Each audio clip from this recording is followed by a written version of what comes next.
The 2026 World Cup is coming, and I'm going to show you how to get the maximum viewing pleasure out of it. Get that out of there!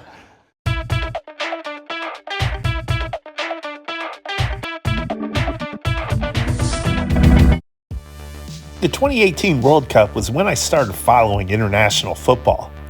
It was fun to go to the pubs in Hong Kong where I lived to watch the matches. But at first, I didn't really know much about the game. With the 2026 World Cup in the US, many Americans will be in the same boat. But there's a surefire way to quickly get up to speed. I'm not gonna lie, as soon as I picked my team, my interest and my enjoyment of the game skyrocketed. I had stuff to talk about in the pubs and I made a lot of really cool friends.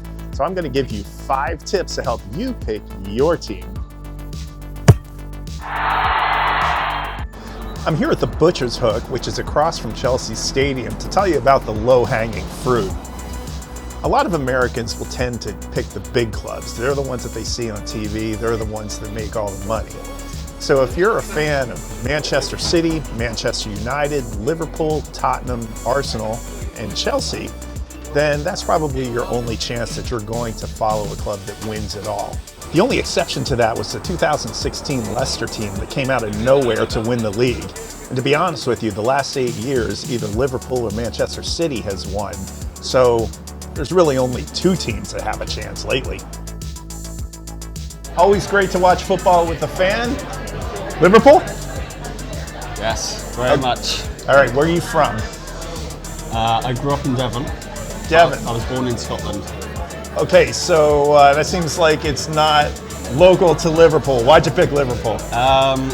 When I was younger, they seemed to be doing well and seemed to be getting chances and kind of winning stuff, and that's what stuck. So yeah. All right, so it must feel good to have follow a club that you know has a chance every year. Yeah, I feel bad for people who support the lower kind of like league teams where you just hope to stay up. Okay, so I don't really know the local Devon team. I guess it's near Plymouth or... Yeah, so the one nearest me is Exeter, and then Plymouth is probably the next closest one. Okay, so any regrets of not following the local teams? Absolutely not. The big advantage of following the big teams is half of the top 20 players in the world play for the Premier League. So if you follow a team like Chelsea or Liverpool, then you will see the players on your team playing the international tournaments as well. Hey, this is Andrea. How you doing? Hi, I'm good. How are you? Good, good. I see you have a Fulham scarf. Yeah, Fulham! That's who you follow? That is who I follow. Very Now, good supporter. Do you live in London? I do live in London for 10 years now. Okay. Is that why you like Fulham? No, actually, because of Raúl Jiménez, who is my absolute favorite soccer player in the world. Very excited. Really? So you're from Mexico? I am from Mexico. Fantastic. Are you going to go see the World Cup? That's the plan. I'm hoping I can get tickets, but yeah. Fantastic. So you can go see Raúl in person. Raúl! I'm at the Inverness Street Market in Camden, where Andrea should have no trouble finding Mexican food or a Mexican kit. Now, if you're an American, Canadian, or Mexican, there are plenty of your countrymen playing for the English clubs. 14 players from the US national team play in England. 3 of Mexican stars are actually in the Premier League, and 8 from the Canadian squad play in England. Now, not all of those players are in the Premier League, but in England, your player's team can rise to the top and even eventually make it to the Premier League. Now, the only downside of following teams based on players is the frequent player movement, especially if you like a rising star from a lower tier team. Those guys always end up in one of the top teams in Europe eventually.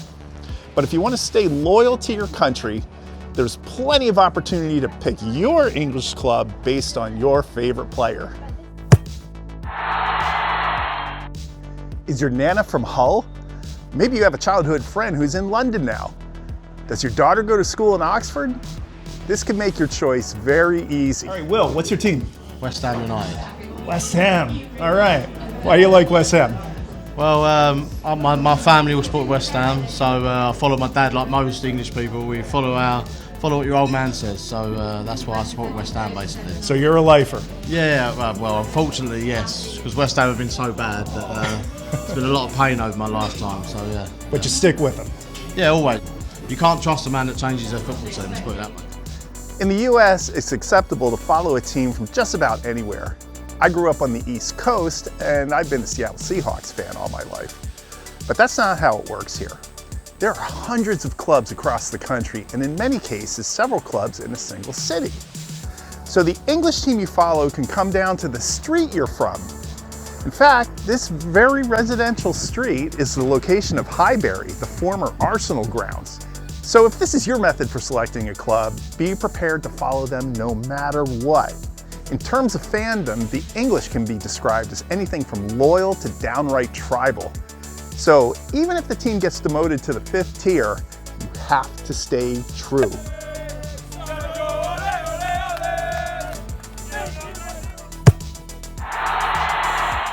I'm here at Hampstead's King Willie, a place that's known to host some famous people, to go over the next aspect, which is celebrity connection. And this is Danny. She's visiting from Canada. How you doing, Danny? I'm good. So are you a football fan? Absolutely. All right, what is your favorite team? Wrexham all the way. Wrexham. Why Wrexham? I think you know why. I think I know why. The current club du jour is Wrexham. They're owned by Hollywood star Ryan Reynolds, and they're pretty popular with Americans because of the Netflix series. But they're also pretty up and coming. They have been promoted 3 straight years, and maybe they will eventually make it to the Premier League. For fans of the NFL, Tom Brady is part owner at Birmingham City, and Houston Texans legend J.J. Watt bought into Burnley. And speaking of owners, a lot of American sports team owners own English football clubs, like the Jacksonville Jaguars' Shad Khan, who owns Fulham. Other notable owners are Rams and Nuggets chairman Stan Kroenke, who owns Arsenal, Dodgers owner Todd Boehly, who owns Chelsea, and the Red Sox owner John Henry, who runs Liverpool. English fans seem a little bit torn by foreign ownership. They love the money and the success that comes almost instantly, but it takes away a little bit of the heart and soul of the team, which is the community. And I'll share a little secret with you. Sometimes foreign ownership is looked at as incompetent and meddlesome, and if the team doesn't do well, they instantly become the scapegoats. So if you're a fan of a team just because of the American owner, you might want to keep that to yourself. Another celebrity connection you might consider are the fans of the clubs. If you adore Adele, follow Tottenham with her. Ed Sheeran is a lifelong fan and stakeholder of Ipswich. Prince William follows Aston Villa, and Dave Grohl of the Foo Fighters fancies West Ham. So you might find it fun to side with one of your idols. Who do you support? Wolves. Oh, okay. Why do you support Wolves? Well, that's kind of a long story. Kind of wish I was doing this segment from the actual Wolves stadium, but a backdrop will have to do. Sometimes there's no logical reason for picking your club, and that's what happens when I pick mine, Wolves.